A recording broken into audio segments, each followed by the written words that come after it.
تو از امید رفتگان ما نشانه ای، از سامانیان هم تو نشانه ای، از ساسانیان هم تو نشانه ای، از هخامنشیان هم تو نشانه ای، از کوشانیان هم تو نشانه ای، از همون 1000 ساله تمدن و آرزو و آمال ملت، همین تو تنها چیزی که در دست ما موندی. بنابراین تو رو به کسی نمیتیم. چون اینجا دیاری استاد گلنظر است.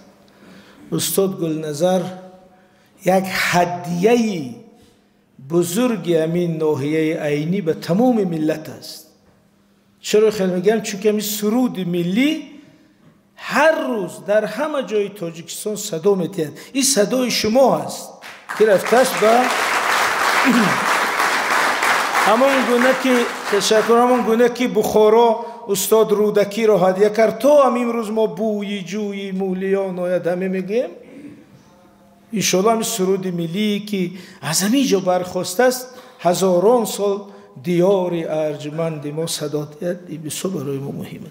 بنابراین در این دیار استاد گلنظر برای شاگردانمان یک فرمول کنیم که مثلا در سرود ملی وقتی هر صبح میخونیم همجا یک جای است که زیدوری زمانه ها رسیده ایم. زیدوری زمانه ها رسیده ایم. وقتی استاد میگن منظور این که ما ملت قدیمیم، ما ملت اصیلیم، از زیر میز پیدا نشدیم، با یگان قرار ما ساخته نشدیم. زیدوری زمانه ها رسیدیم یعنی تاریخی بزرگ داریم، گذشته پر افتخار داریم. نام ملت ما خودش اصالت است. نام ملت تاجیک فقط کلمه نیست. تاجیک این فرهنگ است، تاریخ است، تمدن است، اصالت است. او را عوض کرده نمیشه با قرار داد.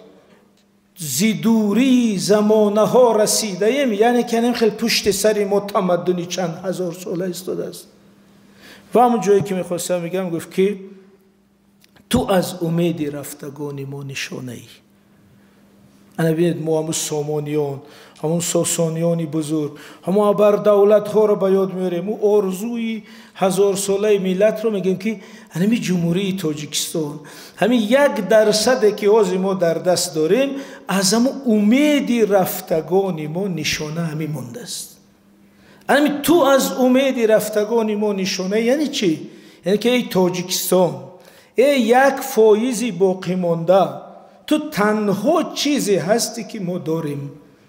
تو از امید رفتگان ما نشانه ای. از سامانیان هم تو نشانه ای، از ساسانیان هم تو نشانه ای، از هخامنشیان هم تو نشانه ای، از کوشانیان هم تو نشانه ای، از همون 1000 ساله تمدن و آرزو و آمال ملت، همین تو تنها چیزی که در دست ما موندی. بنابراین تو رو به کسی نمیتیم.